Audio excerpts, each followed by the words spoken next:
Today we're going to talk about radicals and rational exponents again. This time we're going to add and subtract first. They must have the same index and the same radicand. For example, these two, there's 1 of the cube root of 2 and 5 of the cube root of 2, and altogether that leaves 6 cube roots of 2. You add it just as though it's a variable.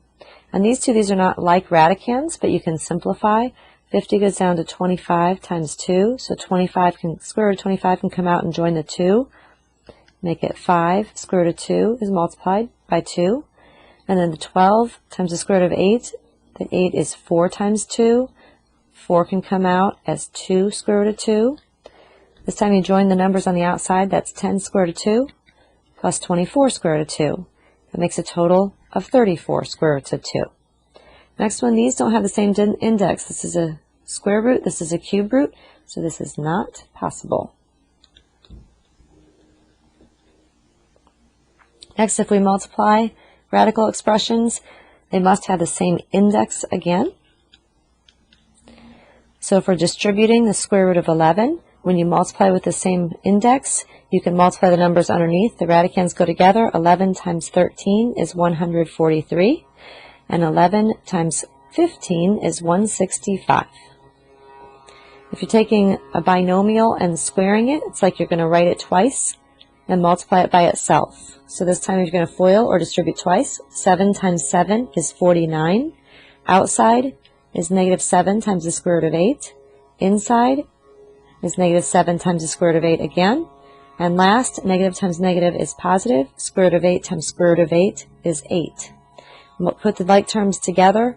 49 plus 8 is 57. And negative 7 of the square root of 8 and negative 7 of the square root of 8 makes negative 14 of the square root of 8. But square root of 8 can be simplified to 4 times 2. 4 comes out and joins the 14. So it's 57 minus 14 times 2 is 28 square root of 2.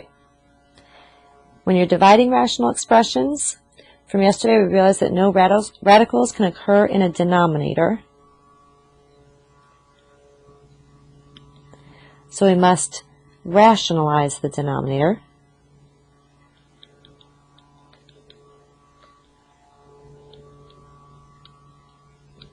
To get rid of the radical in the denominator. In order to rationalize the denominator,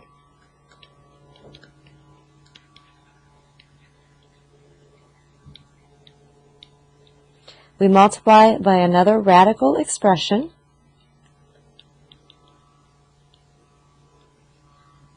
or by the conjugate.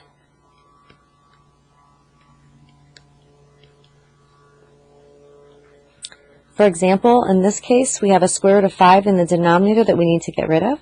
We're going to multiply by a big 1, which is square root of 5, divided by square root of 5. Numerator multiplies across as 8 square root of 5. Denominator multiplies as 3 times square root of 5 times square root of 5 is just 5. And we've succeeded in our goal of getting rid of the radical in denominator, and 3 times 5 is 15. Second one, we have two radicals with a minus sign in the middle. We have to multiply by the conjugate.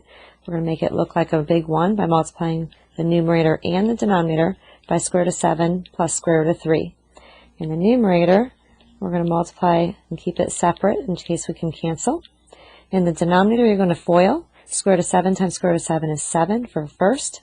Outside is square root of 7 times square root of 3, which is a square root of 21. Inside is a negative square root of 21. Last, positive times negative is negative. Square root of 3 times square root of 3 is 3. In the numerator, we're just going to rewrite it. In the denominator, we can simplify.